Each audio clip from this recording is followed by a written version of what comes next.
Arrancamos. Gracias. Así que bueno, bienvenidos, bienvenidas a esta quinta clase práctica, quinto encuentro de este grupo de Hoy Somos 34, que estamos aquí los martes, y quinto encuentro de un recorrido que llamamos ¿Cómo llegamos hasta acá?, en donde venimos trabajando una serie de elementos. Hoy... ¿Querés que ponga a compartir desde ahora? Dale, dale. Donde hoy tenemos, para seguir en este camino que empezamos con Manovich y la cultura del software, y hoy llegamos a... vamos a seguir hablando del rol político de las plataformas a través de dos autores y dos posturas completamente opuestas, que son las de Steven Johnson y Evgeny Morozov. ¿Pudieron pegarle una mirada a esos textos? ¿Los pudieron leer? ¿Los pudieron pensar? Sinceramente. Sí, me pareció re evidente esto de que está medio, al menos que Morozov no le cae muy bien Johnson. Le faltó decir que cobra pauta del alcalde de Nueva York, y ya completaba la crítica. Pobre Johnson lo hizo percha, el ruso, me parece. ¿Cómo? Pobre Johnson lo hizo percha el ruso. Porque yo me acordé que vos dijiste, no, Johnson no, quizás no habla mucho de Morozov, pero Morozov sí menciona a veces a Johnson, pero lo menciona varias veces y siempre mal. Es como, me causó un poco de gracia. Es como que lo señala directamente, sí. Bien. Sí, esa era un poco la idea, encontrarnos con estas dos figuras y estas dos posturas tan claramente antagónicas, que están pensando en el rol político de las plataformas, que están pensando en las comunidades, que están pensando en la organización social desde las plataformas, desde los datos, desde el software, ¿sí?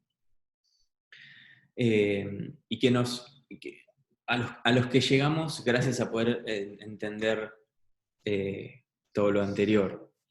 Por eso acá queremos hacer también una pausa, digamos, para abrir la pregunta de hasta acá cómo venimos y hasta acá qué nos fue pasando con todos estos conceptos, con todas estas cuestiones que, si bien forman parte de nuestro cotidiano, si bien forman parte de algo de un lenguaje que ya hemos escuchado antes de entrar a esta materia, ya habíamos escuchado hablar de todo esto probablemente, desde un lugar más del consumo o más inocente o más... Y acá le estamos dando una vuelta y acá le estamos problematizando un poco más. Así que,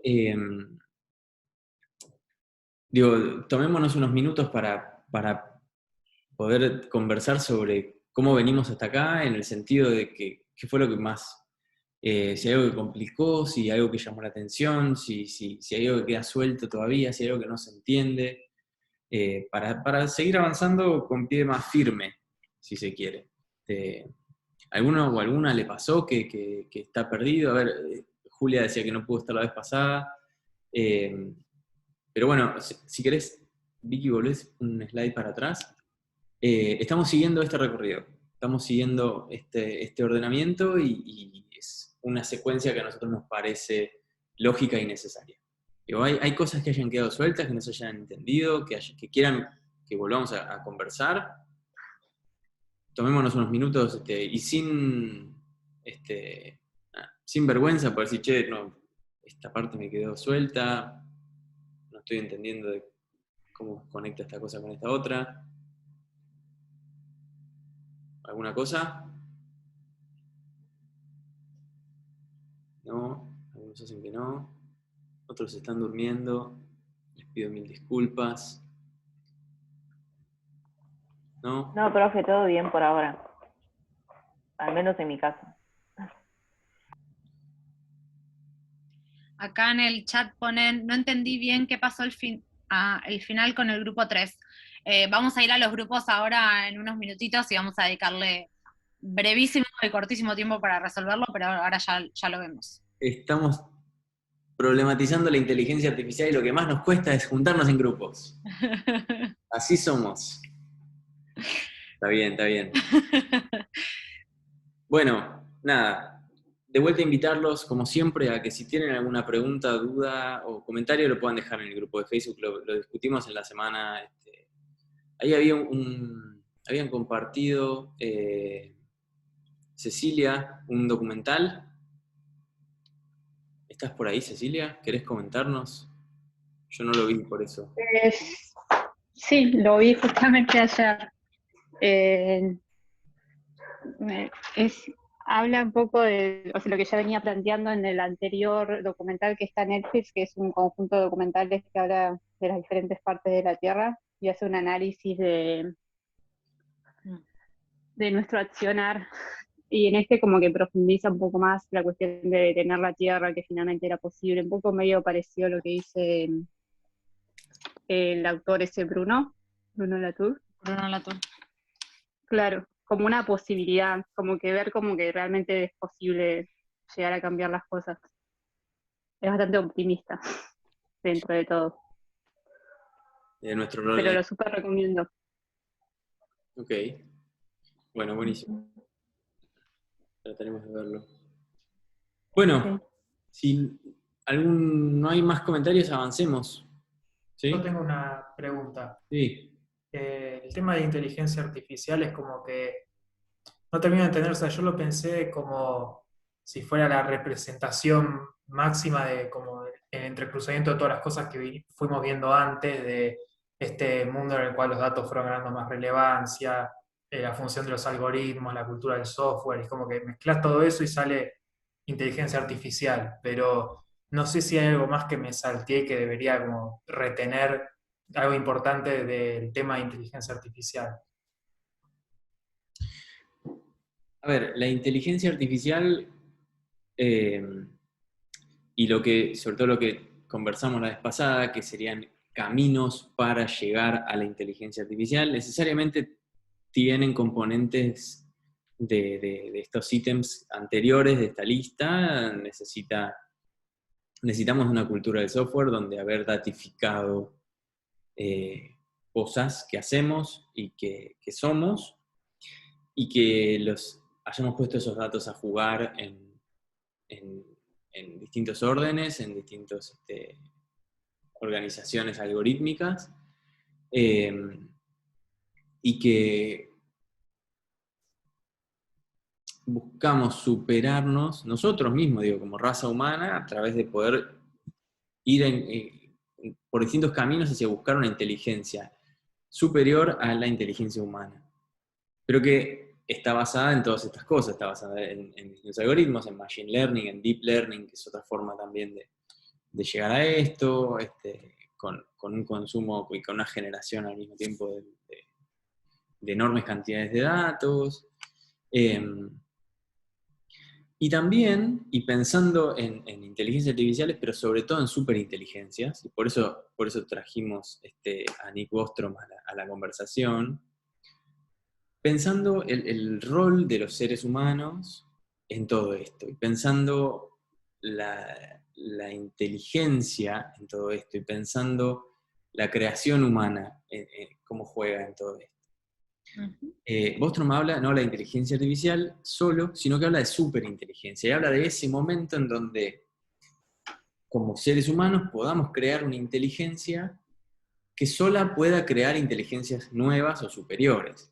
Entonces nosotros mismos, desde nuestro ordenamiento en el mundo, pasamos a tener un lugar secundario, si querés, o pasamos a no ser, en principio, los seres más inteligentes del planeta.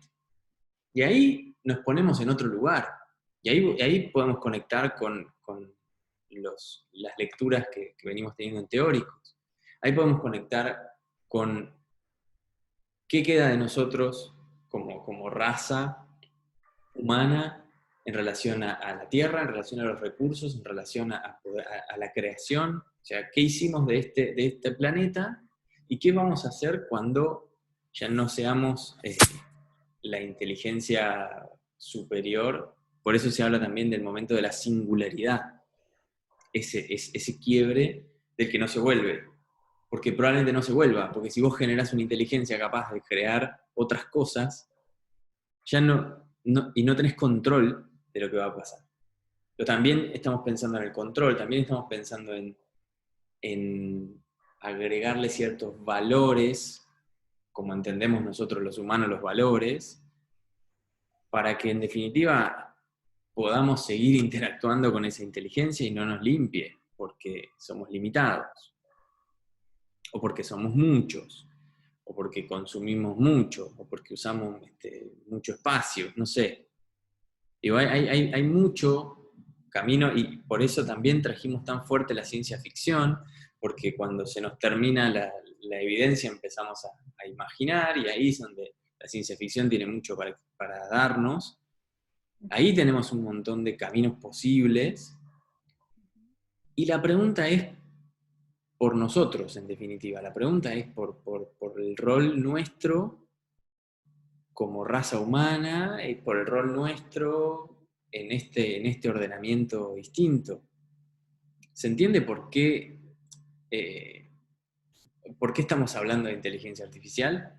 ¿Por qué estamos hablando de superinteligencia? En la charla TED que nosotros les dejamos a ustedes para ver, ahí Bostrom lo deja súper claro y lo pone en perspectiva histórica. Dice, bueno, a nosotros tardamos X tiempo en pasar de 0 a 1, menos tiempo en pasar de 1 a 2 y menos tiempo de pasar de 2 a 3. En cuanto logremos llegar a una superinteligencia, esto se va para arriba, es un pico y andás a ver dónde terminamos. En su libro él plantea distintos tipos de fallos malignos, le va a llamar. Que, por ejemplo, veíamos la vez pasada una inteligencia artificial que le dijeron, hace que este número crezca. Y entonces la inteligencia artificial empezó a jugar a ese juego tratando de hacer que un número crezca, que era su única orden. Si nosotros dijéramos, bueno, la inteligencia artificial o la superinteligencia la vamos a usar para, no sé, que seamos más felices.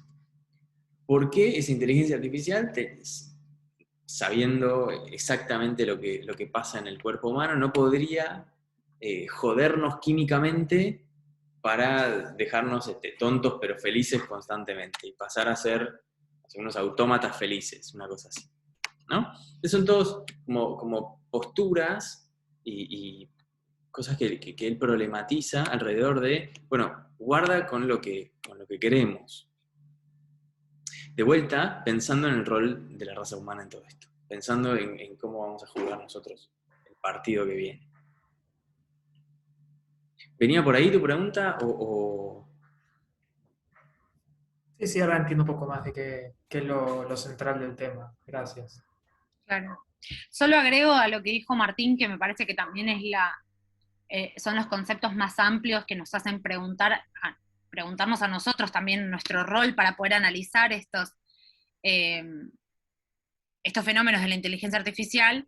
Ni duda que hay una pata técnica también, que ahí un poco lo uno con esto que preguntaba Juan, que también obviamente que la cultura del software, el big data, la capacidad de procesamiento que tienen hoy por hoy nuestros sistemas y a su vez de almacenamiento en la nube, también permiten, o sea, hay algo desde la parte técnica e histórica y de los avances que van sucediendo que también lo va permitiendo, pero que nosotros no nos vamos a quedar en eso, de cómo funciona eso técnico para que haya inteligencia artificial, nos vamos a quedar con las preguntas que plantea Martín, ¿no?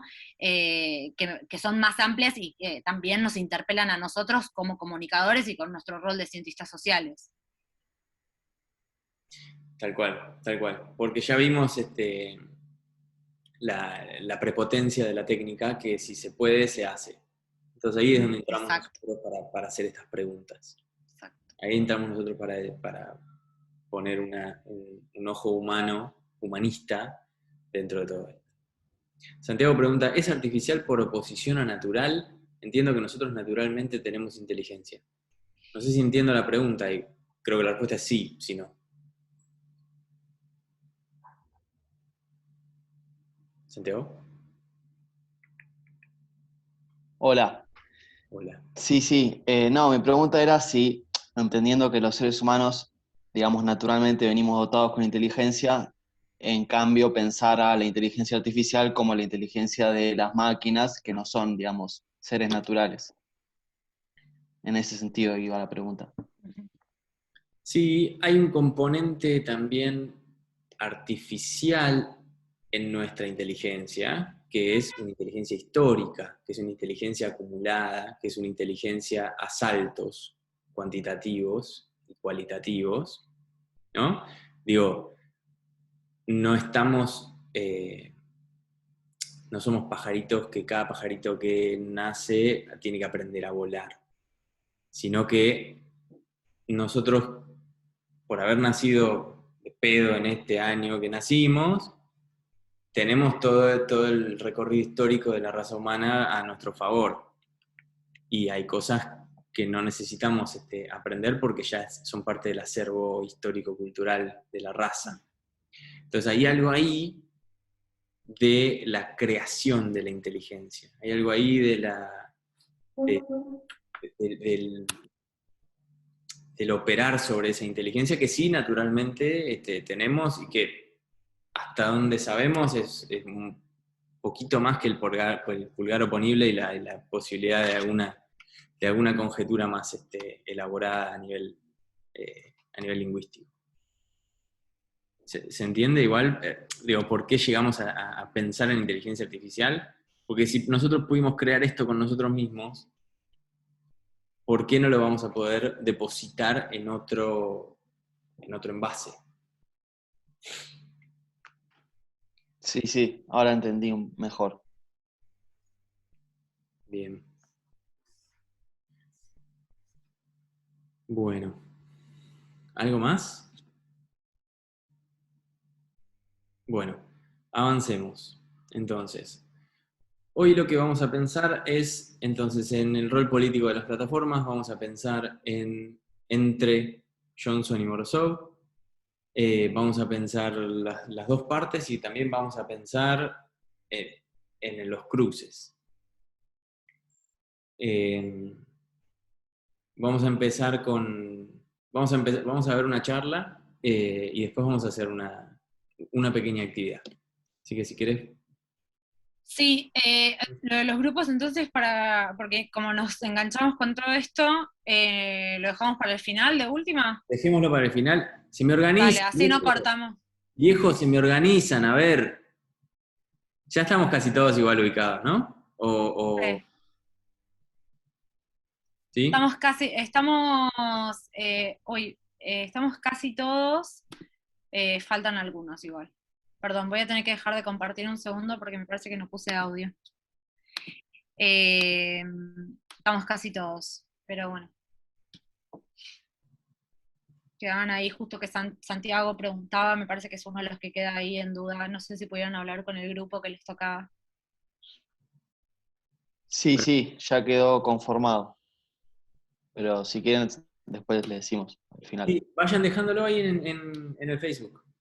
Si Ok. no Dale. están conformados, se terminan de conformar, porfa dejen ahí en un posteíto, che, nos conformamos, somos estos y vamos a trabajar. Sí, pero me parece que también lo preguntaba Santiago Blanco, hay dos Santiagos, si no me equivoco. Pero bueno, de última, si son los mismos, si yo me equivoqué, buenísimo. Si no son los mismos, sí, buenísimo, genial, joya. Bueno, le doy play. Dale, vamos a ver esto un cachito y que nos aporta otra perspectiva al debate y seguimos.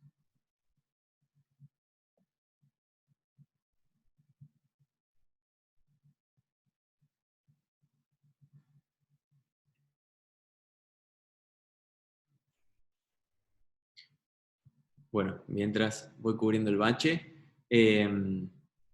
esta mujer es socióloga y periodista. Perdón. ¿Querés terminar? Ahí. De organización sociales, estuvo muy involucrada con la cuestión de filtrado de datos de Facebook y Cambridge Analytica, y está muy atenta siempre a procesos de organizaciones colectivas.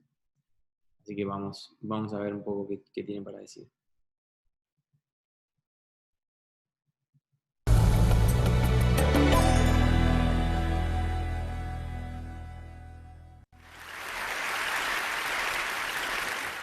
So recently, we heard a lot about how social media helps empower protests.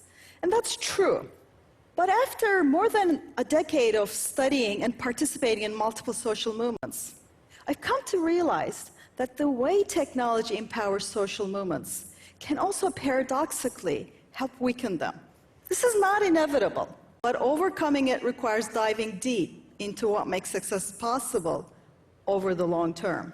And the lessons apply in multiple domains.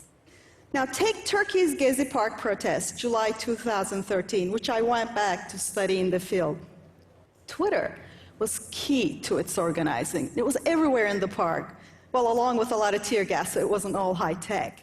But the people in Turkey had already gotten used to the power of Twitter because of an unfortunate incident about a year before, when military jets had bombed and killed 34 Kurdish smugglers near the border region. And Turkish media completely censored this news. Editors sat in their newsrooms and waited for the government to tell them what to do.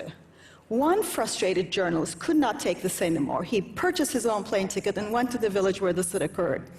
And he was confronted by this scene. A line of coffins coming down a hill, relatives wailing. He later told me how overwhelmed he felt and didn't know what to do.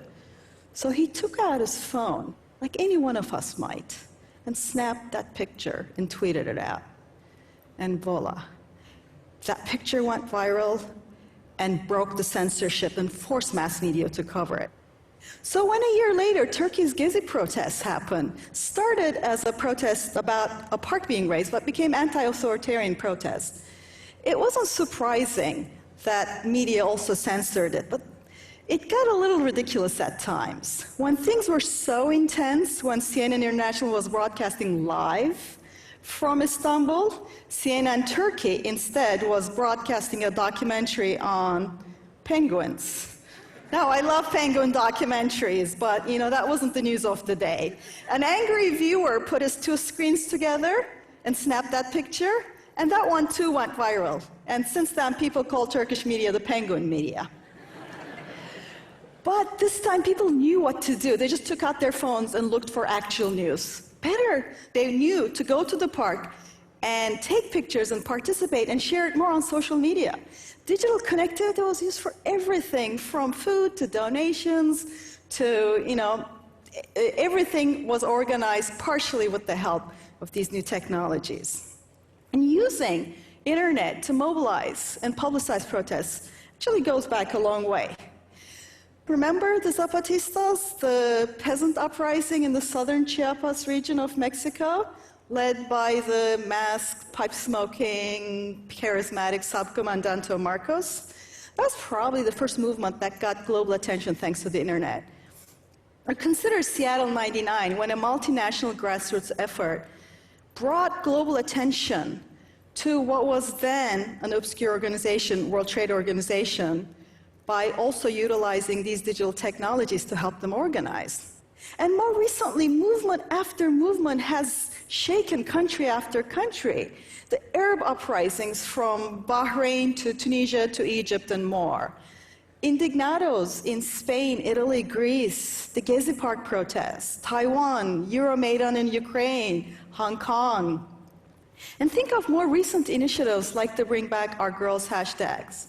Nowadays, a network of tweets can unleash a global awareness campaign. A Facebook page can become the hub of a massive mobilization. Amazing. But think of the movements I just mentioned. The achievements they were able to have, their outcomes, are not really proportional to the size and energy they inspired. The hopes they rightfully raised are not really matched by what they were able to have as a result in the end. This raises a question. As digital technology makes things easier for movements, why haven't successful outcomes become more likely as well? In embracing digital platforms for activism and politics, are we overlooking some of the benefits of doing things the hard way? And I believe so. I believe that the rule of thumb is easier to mobilize does not always mean easier to achieve gains. Now, to be clear, technology does empower in multiple ways. It's very powerful. In Turkey, I watched 4 young college students organize a countrywide citizen journalism network called 140 Journos that became the central hub for uncensored news in the country. In Egypt, I saw another 4 young people use digital connectivity to organize the supplies and logistics for 10 field hospitals, very large operations, during massive clashes near Tahrir Square in 2011. And I asked the founder of this effort, called Tahrir Supplies, how long it took him to go from when he had the idea to when he got started. 5 minutes, he said. 5 minutes. And he had no training or background in logistics. Or think of the Occupy movement, which rocked the world in 2011. It started with a single email from a magazine, Outbusters, to 90,000 subscribers in its list. About 2 months after that first email, there were, in the United States, 600 ongoing occupations and protests. Less than 1 month after the first physical occupation in Zuccotti Park, a global protest was held in about 82 countries, 950 cities. It was one of the largest global protests ever organized. Now compare that to what the civil rights movement had to do in 1955, Alabama, to protest the racially segregated bus system, which they wanted to boycott. They'd been preparing for many years and decided it was time to swing into action after Rosa Parks was arrested. But how do you get the word out? You know, tomorrow we're going to start the boycott when you don't have Facebook, texting, Twitter, none of that. So they had to mimeograph 52,000 leaflets by sneaking into a university duplicating room and working all night, secretly. They then used the 68 African American organizations that crisscrossed the city to distribute those leaflets by hand. And the logistical tasks were daunting because these were poor people. They had to get to work, boycott or no. So a massive carpool was organized. Again, by meeting. No texting, no Twitter, no Facebook. They had to meet almost all the time to keep this carpool going. Today, it would be so much easier. We could, create a database, available rides, and what rides you need, have the database coordinate, and use texting. We wouldn't have to meet all that much. But again, consider this. The civil rights movement in the United States navigated a minefield of political dangers, faced repression, and overcame. Won major policy concessions, and navigated and innovated through risks. In contrast, 3 years after Occupy sparked that global conversation about inequality, the policies that fuel it are still in place. Europe was also rocked by anti-austerity protests, but the continent didn't shift its direction. In embracing these technologies, are we overlooking some of the benefits of slow and sustain? To understand this, I went back to Turkey about a year after the Gezi protests, and I interviewed a range of people, from activists to politicians, from both the ruling party and the opposition party and movements. I found that the Gezi protesters were despairing. They were frustrated, and they had achieved much less than what they had hoped for. This echoed what I've been hearing around the world from many other protesters that I'm in touch with. And I've come to realize that part of the problem is that today's protests have become a bit like climbing Mount Everest with the help of 60 Sherpas, and the internet is our Sherpa. What we're doing is taking the fast routes and not replacing the benefits of the slower work. Because you see, the kind of work that went into organizing all those daunting, tedious logistical tasks did not just take care of those tasks. They also created the kind of organization that could think together, collectively, make hard decisions together, create consensus and innovate, and maybe even more crucially, keep going together through differences. So when you see this march on Washington in 1963, when you look at that picture where this is the march where Martin Luther King gave his famous I Have a Dream speech, 1963, you don't just see a march. And you don't just hear a powerful speech. You also see the painstaking long-term work that can put on that march. And if you're in power, you realize you have to take the capacity signaled by that march, not just the march, but the capacity signaled by that march seriously. In contrast, when you look at the Occupy's global marches that were organized in 2 weeks, you see a lot of discontent, but you don't necessarily see teeth that can bite over the long term. And crucially, civil rights movement innovated tactically from boycotts to lunch counter sit-ins to pickets to marches to freedom rises. Today's movements scale up very quickly without the organizational base that can see them through the challenges. They feel a little like startups that got very big without knowing what to do next. And they rarely manage to shift tactically because they don't have the depth of capacity to weather such transitions. Now, I want to be clear. The magic is not in the mimeograph. It's in that capacity to work together, think together, collectively, which can only be built over time with a lot of work. To understand all this, I interviewed a top official from a ruling party in Turkey, and I asked him, how do you do it? They too use digital technology extensively, so that's not it. So what's the secret? Well, he told me. He said, the key is he never took sugar with his tea. Said, what is that got to do with anything? Well, he said his party starts getting ready for the next election the day after the last one. He spends all day, every day, meeting with voters in their homes, in their wedding parties, circumcision ceremonies, and then he meets with his colleagues to compare notes. With that many meetings every day, with tea offered at every one of them, which he could not refuse, because that'd be rude. He could not take even 1 cube of sugar per cup of tea, because that would be many kilos of sugar, and he'd even calculated exactly how many kilos, and at that point I realized why he was speaking so fast. He had met in the afternoon, and he was already way over caffeinated. But his party won 2 major elections within a year of the Gezi protests, with comfortable margins. Now, to be sure, governments have different resources to bring to the table. It's not the same game, but the differences are instructive. And like all such stories, this is not a story just of technology. It's what technology allows us to do, converging with what we want to do. Today's social movements want to operate informally. They do not want institutional leadership. They want to stay out of politics because they fear corruption and co-optation. They have a point. Modern representative democracies are being strangled in many countries by powerful interests. But by operating this way, it makes it hard for them to sustain over the long term and exert leverage over the system, which leads to frustrated protesters dropping out and even more corrupt politics.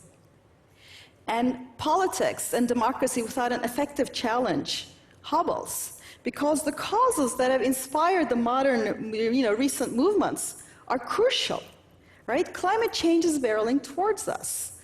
Inequality is stifling human growth and potential and economies. Authoritarianism is choking many countries. We need movements to be more effective.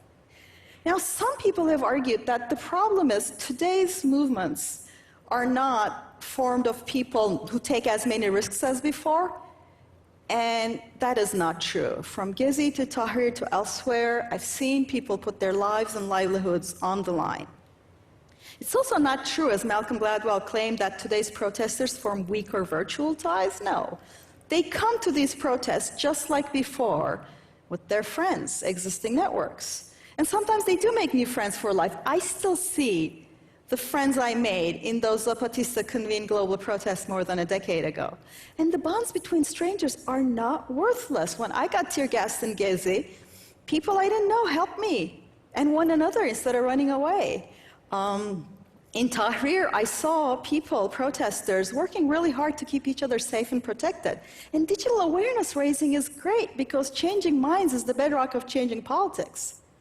But movements today have to move beyond participation at great scale very fast and figure out how to think together collectively, develop strong policy proposals, create consensus, figure out the political steps and relate them to leverage, because all these good intentions and bravery and sacrifice by itself are not going to be enough. And there are many efforts. In New Zealand, a group of young people are developing a platform called Lumio for participatory decision-making at scale. In Turkey, 140 journalists are holding hackathons so that they support communities as well as citizen journalism. In Argentina, an open source platform called Democracy OS is bringing participation to parliaments and political parties. These are all great, and we need more. But the answer won't just be better online decision-making, because to update democracy, we are going to need to innovate at every level, from the organizational to the political to the social. Because to succeed over the long term, sometimes you do need tea without sugar, along with your Twitter. Thank you.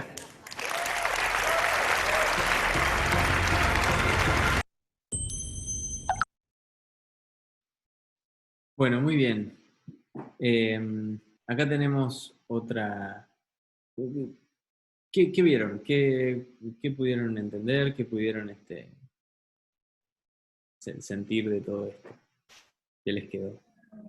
Que a pesar de que la tecnología nos ayuda un montón, no lo es todo, al menos en lo que está contando ella. Ok. Claro, eso, como que- que no es todo porque se necesita como algo más colectivo y dejar el individualismo de lado, que si bien, digamos, una persona puede ser valiente, dos personas pueden ser valientes, para un mundo mejor se necesita como esa colectividad. Sí, hay conflictos que son preexistentes a las redes, al internet, y que no se solucionan por la interferencia de las redes y de la internet, sino que continúan existiendo.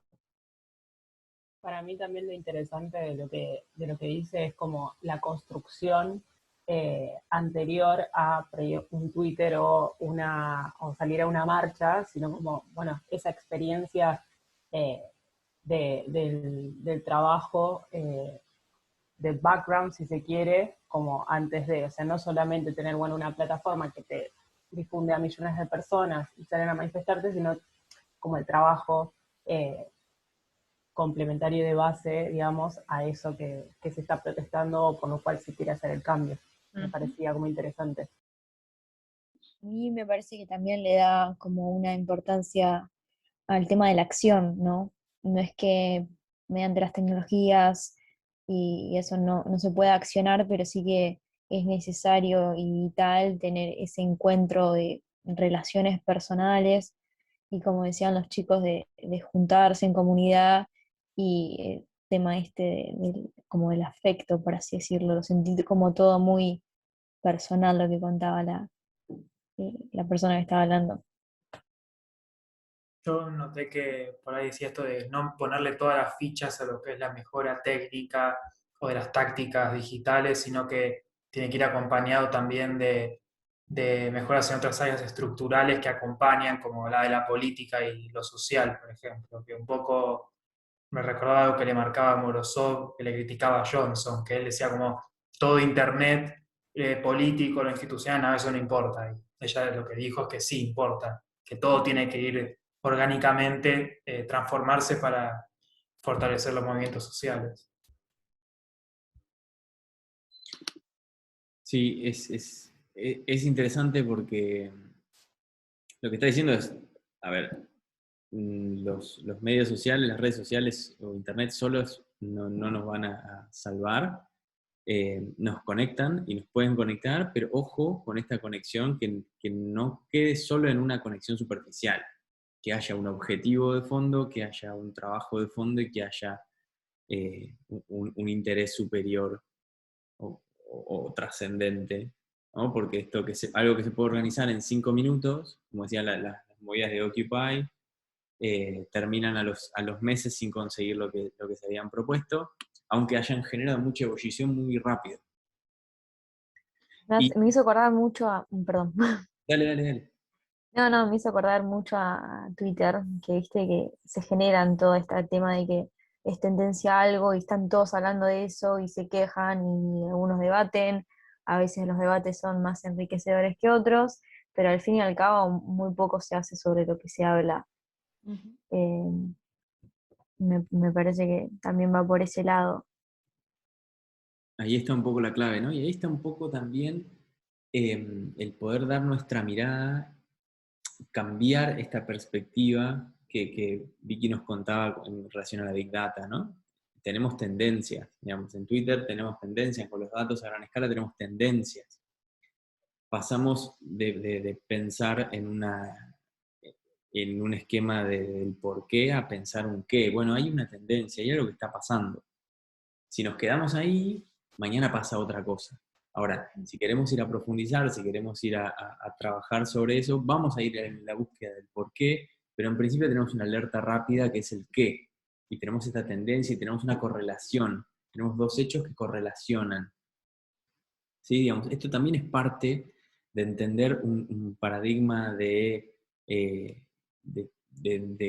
grandes masas de datos moviéndose constantemente en forma de imágenes, en forma de tweets, en forma de posteos, en forma de movimientos que pueden ser ratificados de algún tipo, ¿no? Es parte de esa transformación también. Bien. Sí, quería comentar un poco, o sea, es muy cierto lo que ella dice, yo lo tomo, por ejemplo, desde lo que yo viví protestando en Venezuela y organizando protestas junto con mis compañeros del movimiento estudiantil, y es justo lo que ella dice, ¿no? En este momento en Venezuela, estoy hablando del 2017, obviamente que lo que voy a decir, con la salvedad de todas las fuerzas políticas que existen, que conocemos, que obviamente influyen en el éxito de una protesta, pero tomándolo solo en el análisis de la materia, que es el uso de los medios para hacer eso, nosotros formábamos o sea, convocábamos a personas en cuestión de minutos, formábamos grupos, nos reuníamos una vez para coordinar la logística, y ya era una cuestión masiva porque además el movimiento estudiantil tenía mucho peso en ese momento y el Twitter o los medios del movimiento estudiantil, además de la cobertura en los medios televisados, era muy importante, ¿no? Pero justamente ese era el problema, o sea, yo creo que al tener tanta inmediatez y al tener tanto poder, por así decirlo, nunca se armaba un plan de acción a largo plazo, o sea, el objetivo era tener un montón de gente y listo, y después vemos qué pasa, ¿no? O sea, no se construía un plan de acción, y sí creo que es cierto lo que ella dice en cuanto a conformar los movimientos sociales verdaderamente de protesta con un trabajo un poco más de hormiga, ¿no? Un trabajo que se va construyendo poco a poco y que quizás por eso y por esas organizaciones que se construyen en base a lazos o tienen planos de acción mucho más pensados y organizados, se puede llegar a objetivos como mucho más palpables, ¿no? Que generar solo un revuelo que al final no queda en nada. Está buenísimo tu testimonio, está buenísimo lo que decís. Refleja esto claramente, digamos, y dónde podemos poner el peso, ¿no? de lo que les pasó a ustedes. Digo, en no tener un plan a largo plazo, en haber sentido que era suficiente juntar mucha gente rápido. Digo, no para que pensemos tu caso en particular, sino que para que pensemos cómo funcionan este tipo de organizaciones, este tipo de formas de vincularse ante un poder central, en vincularse ante las injusticias y ante las cosas que salimos a demandar.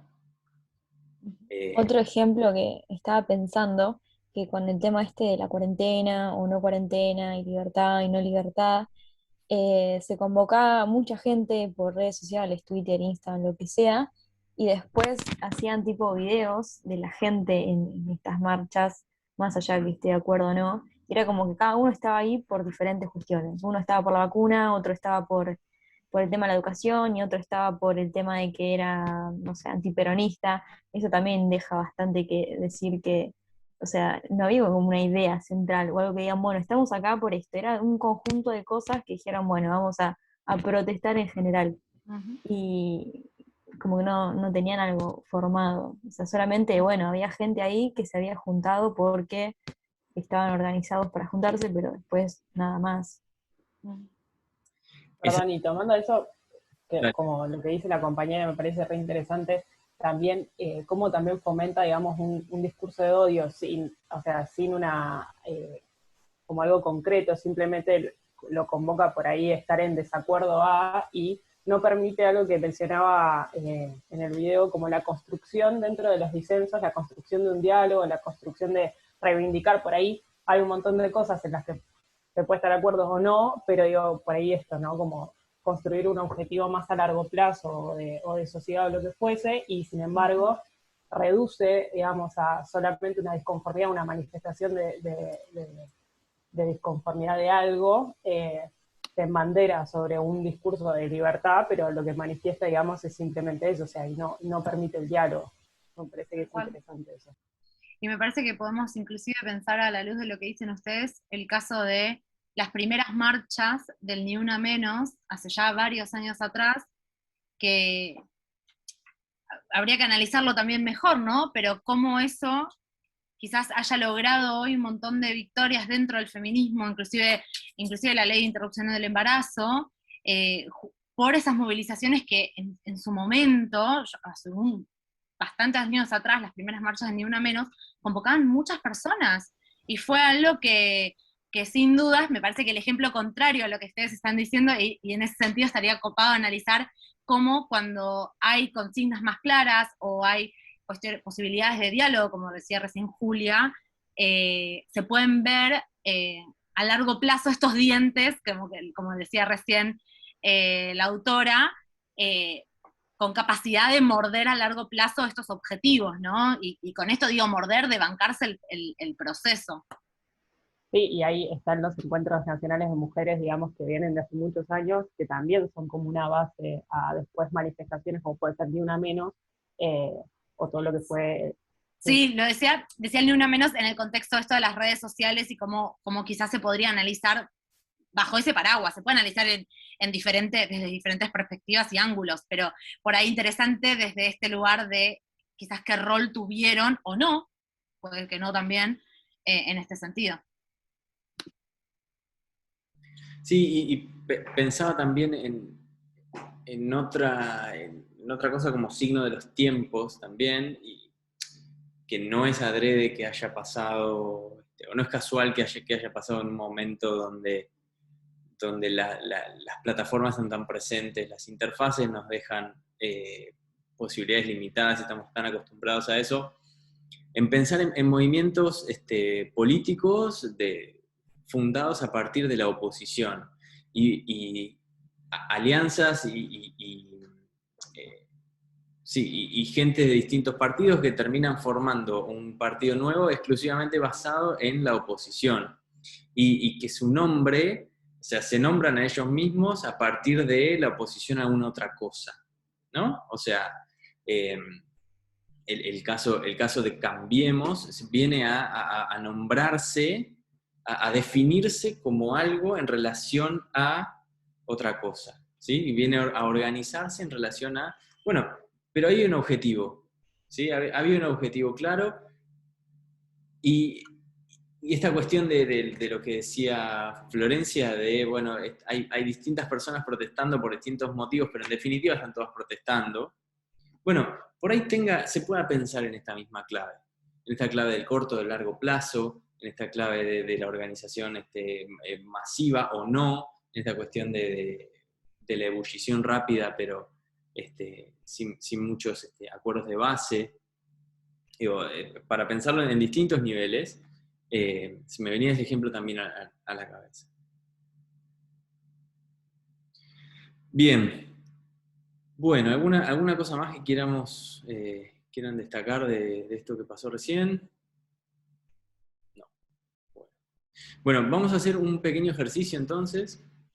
Nos vamos a dividir en dos grupos, y ya están elegidos aleatoriamente para un grupo o el otro, y van a tomar, según el grupo en el que hayan sido asignados, de nuevo muy aleatoriamente, una postura más cercana a la de Johnson o una postura más cercana a la de Morozov.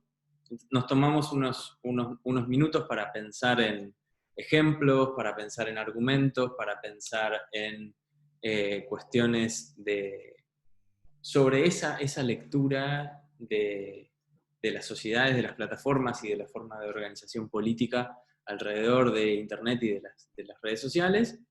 Y después vamos a volver a este foro grande y vamos a compartirlas. ¿Les parece? Bien. Bueno, lo que voy a hacer ahora es hacer un clic y enviarlos a la mitad de ustedes a una sala como esta, pero más pequeña, y a la mitad a la otra. Cada una de las salas va a tener un tema. Tómense ¿qué hacemos? ¿Hacemos 10 minutos, Vicky? ¿Una cosa así? Para que se Sí, 10 organicen. minutos. Para que se organicen, para que piensen en todas estas claves, algunos ejemplos, si quieren mostrar alguna cosa que esté dando vueltas, y después nos volvemos a encontrar. ¿Dale? Bueno, ahí vamos.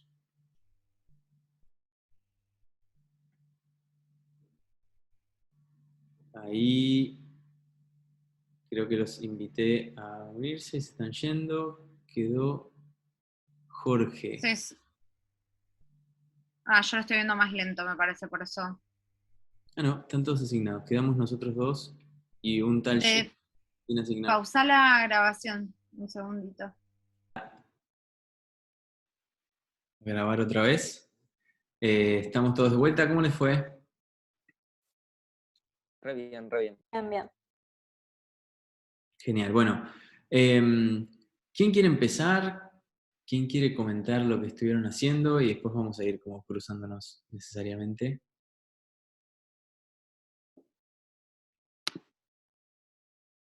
¿Algún valiente, alguna valiente? Bueno, en nuestro grupo nos tocó Johnson, un trabajo difícil. Nos costó despegarnos de Morozov. Primero le pegamos un poco a Johnson, pero después fuimos viéndole el lado positivo a su planteo, de que más allá de lo que se le puede criticar, tiene cuestiones que son rescatables. Le encontramos varias cosas, le encontramos, por ejemplo, una idea en él de que también a veces se puede apuntar a lo micro, a los problemas de la vida cotidiana de las personas para solucionar problemas un poco más grandes. Este ejemplo que él da de ese aroma que estaba por los barrios de Nueva York, como decantó todo en que provenía de una fábrica. Bueno, eso se logró luego de ver muchas llamadas que apuntaban al mismo tema. Por un lado eso, por otro lado también surgió una relación con el tema de Big Data, que lo habíamos visto hace unas clases, que nos hizo acordar a que cómo hay una correlación de los datos, una correlación con este sistema de llamadas telefónicas, que está lejos de ser una plataforma, una interfaz, sino que más bien es algo más, entre comillas, analógico. Entonces, pero así todo hay como una idea de correlación de datos, de cuando ven algo que muchas llamadas, un tema que se repite, entonces ahí el gobierno de Nueva York actúa para ver qué pasa ahí, como es el caso de estos aromas. No sé si me olvidé de algo, las compañeras o compañeros. Sí, también lo habíamos relacionado con el trabajo de Marina, que ya nos había contado, que trabaja en el call center de Google Maps, y esto de que ella soluciona estos problemas de gente que quiere agregar su negocio o que hay un error en la ubicación o lo que sea, y son esos problemas micro que es alguien que le dice a ella pasa tal cosa, y es bastante parecido a lo que plantea Johnson, porque eso a la larga es una solución para todos. O sea, capaz yo voy un día y el local está cerrado, y Marina lo solucionó y puso que estaba cerrado y no voy por nada. Claro, como que el interés de la gente se basa, bueno, primero se parece a lo que dijo Johnson porque, o sea, es como que nosotros recibimos llamadas y dejamos constancia del tipo de problemas que atendemos, y dependiendo de eso, la plataforma va desarrollando nuevos procesos tanto para nosotros los trabajadores como las personas que atendemos. Entonces como que se está modificando a la vez que vamos recolectando data y data y data de los usuarios. Y también eso de que la gente se preocupa más por el negocio que está en su calle, o sea, más como en lo regional que en lo que pasa mundialmente, digamos. Y después también, en base un poco a lo que decía Jean, en sí uno de los compañeros del grupo también lo que decía era, ¿no?, esta posibilidad de que los datos que van recolectando sea el Estado el que los manipula, digamos, de alguna forma, no manipula, sino que los guarda, y no precisamente organizaciones o demás entes privados que uno por ahí desconoce un poco más qué van a hacer con esos datos, y que por ahí los puede poner en manos de distintas corporaciones y demás, y sino que al estar en el Estado generaría como cierta tranquilidad porque hay muchos datos que ya ellos tienen de nosotros, por más que no sea por medio de plataformas y demás. A discutir, ¿no? Pero había surgido también. Ok, una política de datos responsable manejada por el Estado. Se supone que confiamos en un Estado central y que podría ser para mejorar procesos y para mejorar circuitos de información. Ok. Bien, ¿apareció algo más en relación a los datos, en relación a cómo nos organizamos alrededor de eso? Esto de que ayuda, digamos, a analizar como la complejidad urbana de la que hablaba Johnson y como a dejar de lado todo eso burocrático y por eso se llegó al 311, ¿no? Como, o sea, esa complejidad urbana, cómo analizar a la población, sí, eso, cómo analizar a la población, perdón, me atrabé, cómo analizar a la población desde un lado más accesible y fácil como es el 311. Ok. Sí, Bien. también habíamos visto esto de que con este tipo de aplicaciones como la 311 el Estado se ahorra un problema. O sea, nosotros nos encargamos de decir cuáles son las cosas que están pasando, no tienen que salir a vigilarlo, o sea, no dependen de enterarse por otras personas, por terceros capaz, o cuando ya pasó la noticia, sino que es inmediato. Y decíamos esto de las soluciones, que lo voy a leer porque lo escribimos. La posibilidad de que del Estado de recoger pequeños datos que puedan ayudar a una resolución o a indicar un camino para resolver un problema un poco mayor. Genial, eso es genial. ¿Cómo nos ubica a nosotros como, en este caso como ciudadanos, ante el Estado central? Lo pregunto, ¿eh? Es una pregunta para ustedes. Para mí nos hace un poco más partícipes de lo normal. Sí, Claro, como actores genera una directos. ilusión. Perdón. No, quería agregar que en el texto dice justamente que ya no es una relación de autoridades y sus ciudadanos, sino se convierte más en una relación, una conversación de dos personas, ¿no? La persona que llama a hacer su inquietud, y del otro lado también hay otra persona que en representación de la autoridad brinda una respuesta. Entonces ya no sería una relación de masas, sino directamente, como dice el texto, una conversación de a dos, que justamente hay como un flujo de información en la cual o sea, se vuelve más sencillo resolver cualquier problema que haya, o sea, en la vida común, ¿no? Ahí daban un ejemplo que era que, bueno, para los vecinos les queda más fácil enterarse cuando iban a cambiar las cañerías, y para el ayuntamiento también era más fácil saber qué cañerías debían cambiar en el momento, ¿no? Entonces, eso, quería agregar eso.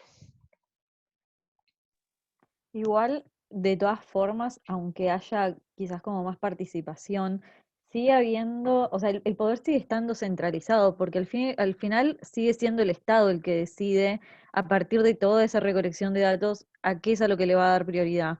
O sea, si bien sí va a haber más cosas de las que la gente hable, el que pone el punto final, digamos, sigue siendo el Estado. Eso es quizás un poco lo que también Morozov le discute a Johnson, ¿no?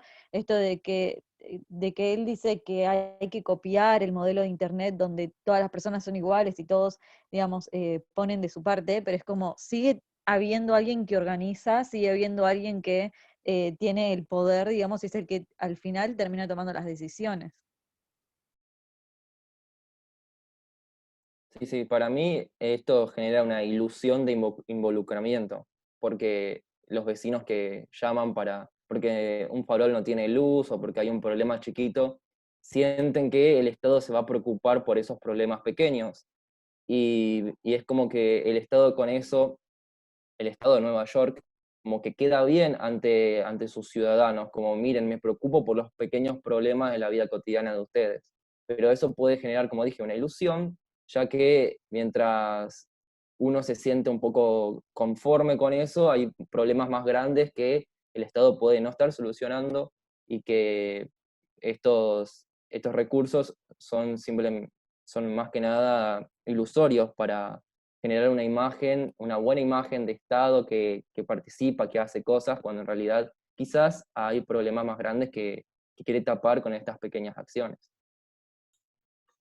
Sí, igual es fácil de solucionar eso, ¿no? Los datos del Estado deberían ser públicos y si la recolección de los datos los hace el Estado, si tenemos nosotros acceso a esos datos, sabemos y va a saber la población también cuáles son lo necesario o lo más urgente, ¿no? Por resolver. Y asimismo se debería dar la presión social en un mundo ideal, ¿no?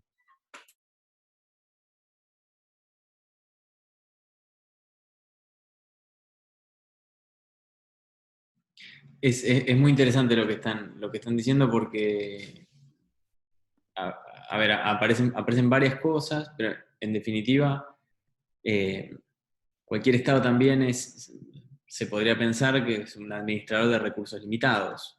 Y como tal hay que establecer prioridades, y si podemos establecer prioridades a partir de basarnos en datos y de ponderar necesidades según cantidad de gente que le pase tal o cual cosa, ¿por qué no también proponer ese vínculo? Ahí Vicky sabe mucho más que yo. Y un Digamos, poco también, perdón, ¿no? Y en eso que estás diciendo, que me diste el pie justo, cuando entré al grupo estaban hablando justamente de eso también, ¿no? No solamente que el Estado tiene recursos limitados, sino que a su vez también tiene una población a la que tiene que abarcar de la mejor manera posible, ¿no? Y ahí estábamos hablando de quizás la comparativa de aplicaciones que desarrolla el Estado pero que no se usan tanto, o que sí, por ejemplo la de Cuidar Ahora, pero a su vez cómo llegar a las personas mayores que no tienen acceso o que además no saben cómo conectarse, ¿no? Con ese vínculo entre ciudadano y gobierno. Súper interesante también, porque en eso también están los recursos del Estado, ¿no? En el recurso de cómo contactarse con la mayoría, ¿no? Y esto pensémoslo en todos los gobiernos, aunque a veces tenemos uno en la cabeza. A mí me lleva a preguntarme como, bueno, y qué pasa en donde no se puede generar el dato? ¿Ya? ¿Qué pasaría con esa gente? Es un súper No problema. existirían. Para mí pasan a ser, o sea, quedan fuera del sistema y eso es un problema en todos los ámbitos. Por ejemplo, ahora con esto de que a través de la pandemia tenemos que cursar virtualmente, recién con esto nos pusimos a pensar la importancia de Internet, la importancia de que se pueda acceder a computadoras y a cosas que para nosotros en cierta posición de privilegio, por así decirlo, la tenemos súper incorporada, pero hay un montón de gente que no. Y eso también, tipo, es una forma de que la sociedad se puede incorporar a un montón de cosas y hoy en día creo que no se puede. Hay cierto sector no puede acceder y si las cosas siguen de esta manera, no es por ser pesimista ni nada, pero si no es volver a lo que estábamos hablando, de que ahora se habla de esto. Cuando termine todo esto, no sé si se va a seguir pensando en la importancia de que todos puedan acceder. Sería lo ideal, para mí sería lo ideal que se piense a largo plazo. Sí, sin ir más lejos, había un plan que le daba computadoras a los chicos para darles la accesibilidad a Internet y después pareció no ser tan importante y ahora vuelve a ser importante. Es como que volvió y esperemos que ahora si vuelve otra vez se quede, porque esto ya demostró que es necesaria la conectividad. Aparte en sí hay cosas hiper básicas de la vida, digamos, como el tema del DNI. O sea, si bien se hacen campañas para acercar, digamos, a la gente, facilitarle en los barrios el acceso al DNI, la verdad es que el método primero, digamos, para anotarse, para hacerse el documento, es Internet. O sea, se empezaron a sacar turnos por Internet. Y ya a partir de eso se marca una diferencia bastante importante entre quienes se van a poder anotar y quienes no, y tienen que estar esperando que se genere una campaña cerca de su casa, que a ver si les llega la información de que se va a hacer para poder simplemente tener un documento. O sea, partiendo de la base ya el acceso a Internet creo que es fundamental y que es algo que, como bien decía Florencia, en sí, hoy en día tenemos un poco más de conciencia, pero que atraviesa un montón de áreas de la vida cotidiana y fundamentales, digamos, de todos.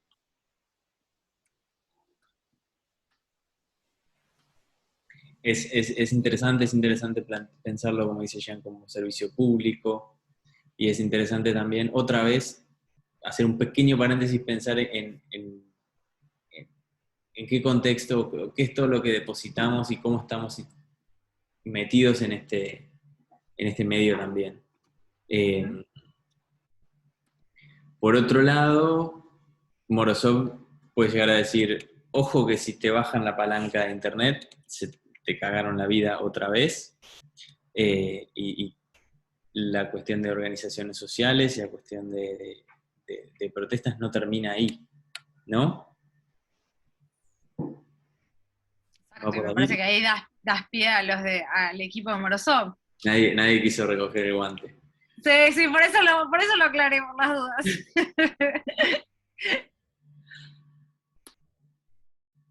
Sí, el autor lo que plantea un poco como en diferencia a Johnson es que quizás me marca Johnson que piensa en Internet como algo inherentemente una esencia positiva y liberadora, y que si vos lo dejás sin molestarlo o molestarlo lo menos posible, te va a llevar a algo mejor, y que, no sé, en el en el texto de Morozov hay ejemplos de China que controla las redes sociales, y como quizás él pensará, bueno, si hay una intervención, una centralización de verdad del Estado, vas a terminar como China, y no necesariamente. Y a veces la centralización y que haya algo que encolumne a Internet es necesario incluso, no solo positivo. Lo que también estábamos hablando un poco en la reunión que tuvimos separados es que es imposible clasificar Internet como algo bueno o algo malo, porque hay tantos usos distintos que se le puede dar que quizás un grupo lo usa para algo que nos puede parecer bueno y la misma herramienta otro grupo lo puede usar para hacer algo malo, digamos. Entonces es como muy imposible ponerlo, o sea, tratar de clasificar algo tan amplio y algo aparte también tan abstracto, que depende tanto de qué uso le da cada uno.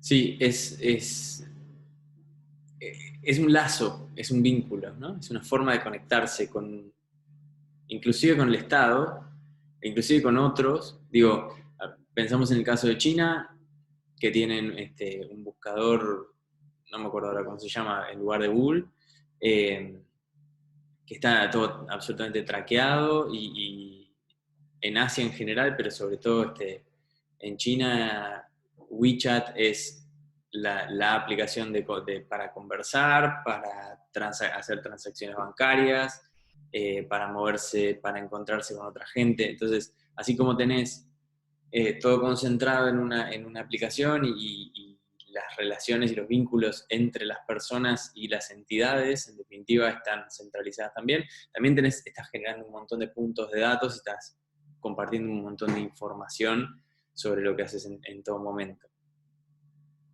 Entonces, digamos, si bien esa información, desde la perspectiva de Johnson, puede ser útil para un Estado ser más eficiente o poder tener más, reordenar prioridades y mover esos recursos escasos en lo que haga falta, también están generando un sistema de control. Y estamos hablando de China, que es el país con más sistemas de reconocimiento facial en el mundo, donde hay está tan diseminado las cámaras en las calles y los controles por todos lados, que termina siendo una herramienta de control, ¿sí? Por parte del Estado para sus ciudadanos.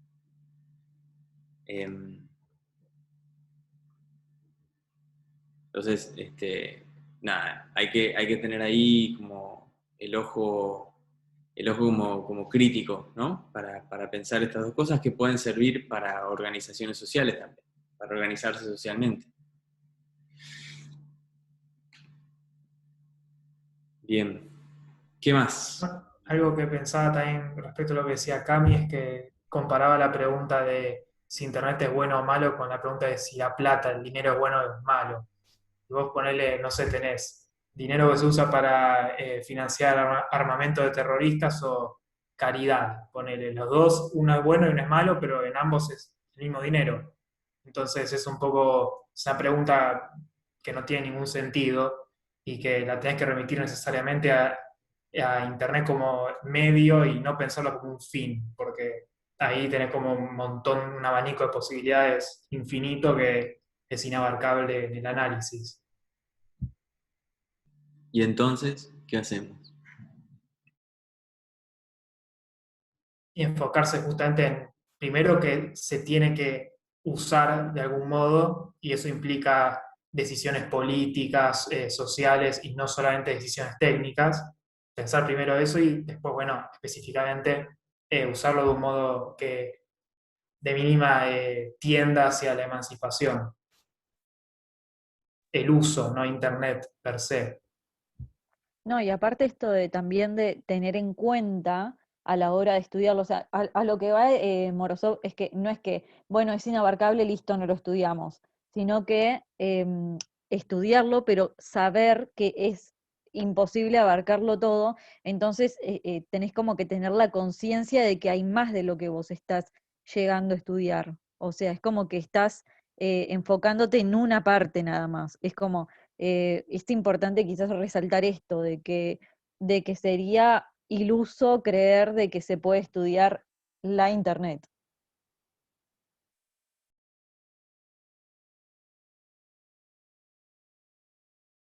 Tal cual, tal cual. Valentina, ¿querés contarnos un poco lo que estabas pensando?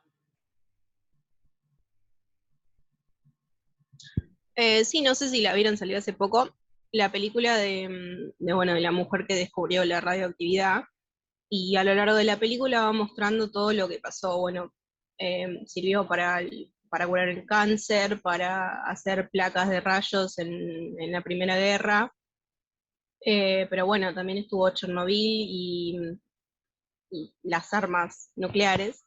Entonces es como también, más allá de que sean cosas distintas, es como una herramienta súper grande y súper que se puede usar para cosas muy distintas, y bueno, el fin lo pone el ser humano y sus fines benévolos o muy maliciosos. Está buenísimo eso, y siempre, o muchas veces llegamos a la misma conclusión, que depende de lo que hagamos nosotros con las herramientas. Ahí tenemos que tener cuidado con una sola cosa, que es la de pretender la neutralidad de la técnica. Digamos, ahí hay una cuestión de fondo, y creo que lo tratamos de ejemplificar cuando pensamos en la inteligencia artificial, que hay que hay mucho de nosotros puesto en esos inventos y mucho de nosotros que puede ser dirigido, bien o malintencionado, y mucho de lo que no podemos prever, pero no podemos pensar que la técnica es neutral y que la técnica es inocente. Estaba Bueno, a mí hablando... Decime. perdón, con todo lo que se venía charlando, como me quedaba como resonando el tema de los sesgos o los que no aparecen, digamos, o los que no pueden acceder a, o el tema de los privilegios, así como lo vimos con el tema de los algoritmos y los heterosexual blanco, por ahí tiene como esos sesgos. Bueno, lo mismo con el Estado. Bueno, si el Estado, por ejemplo, en el caso de Johnson, toma las demandas individuales, bueno, ¿quiénes son esas personas que pudieran acceder a Internet o que pudieran acceder y decir esas demandas, y quiénes quedan afuera? Y jugando un poco con lo que había dicho Gianfranco respecto a la ilusión, ¿no?, de la participación. Bueno, ¿quiénes quedan afuera de eso y quiénes nos escuchan? Me parecía como interesante. Sí, es interesante lo que vos planteás, tiene más que ver con la base material de todo esto, que tal vez con el uso, digamos. De ahí justo ya en el chat dice, no es una simple herramienta. Está claro eso, digamos. A ver, los científicos de Proyecto Manhattan también se pusieron a diseñar una solución para la humanidad y la base de lo que salió de ahí terminó construyendo la bomba atómica. Digo, hay responsabilidad en ese grupo de científicos por después haber terminado desarrollando una bomba atómica. ¿Cuál es el rol de la ciencia ahí? Digamos, lo que pasa con Internet es que es más transparente, es que se nos escapa un poco más, no es tan claro. Entonces, por eso insistimos en estos debates y insistimos en pensarnos como nosotros, como cientistas sociales y comunicadores sociales, como aquellos que puedan tener un poquito de luz y de claridad sobre todo esto. Aunque terminemos llegando a la conclusión de que es complejo. Y nuestra definición es que, bueno, es complejo. Qué sé yo. Digo, es interesante para no convertirnos en simples consumidores. Eso me parece lo más importante, para no convertirnos en simples reproductores de un discurso oficial de la técnica, ¿no? Bien. Bueno, buenísimo. ¿Algo más? Vicky, hablé mucho yo. No, está perfecto. Me encantó lo que se fue formando en cada uno de los equipos, de lo que fueron recogiendo, estuvo buenísimo, la verdad. Bueno, genial, genial. Chiques, ¿algo más que haya quedado ahí? No se queden con ganas de decir nada. Bueno, muy bien. Bárbaro.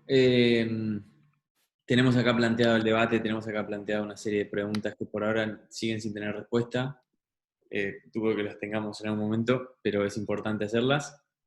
Exacto, y está bien que no tengamos las respuestas ahora después de esta cruzada. Digo, uniendo a lo que dijeron al principio de que la materia se parece a un anual y parece que vamos abriendo, y cuándo se va a cerrar. Bueno, no todo se va a cerrar, porque hay cosas que estamos transitándolas hoy y nos van a servir como puntos de reflexión, de discusión. Recién, justo antes de que Martín dijera como, bueno, y esto puede quedar, la respuesta puede ser que sea simplemente es complejo. Gianfranco también lo ponía, ¿no? Como que Internet no es solo una herramienta, es más complejo. Bueno, sí, lo mismo, o no vamos a salir con la respuesta total y final de lo que es Internet, o de sus usos, o cómo puede mejorar, o al contrario, deteriorar ciertos movimientos políticos o sociales, pero sí nos va a ayudar a pensarlos, ¿no? Sí, a poder transitar mejor la complejidad. Exactamente, eso, transitar la complejidad. Potentísima. Queda grabado. Sí, total.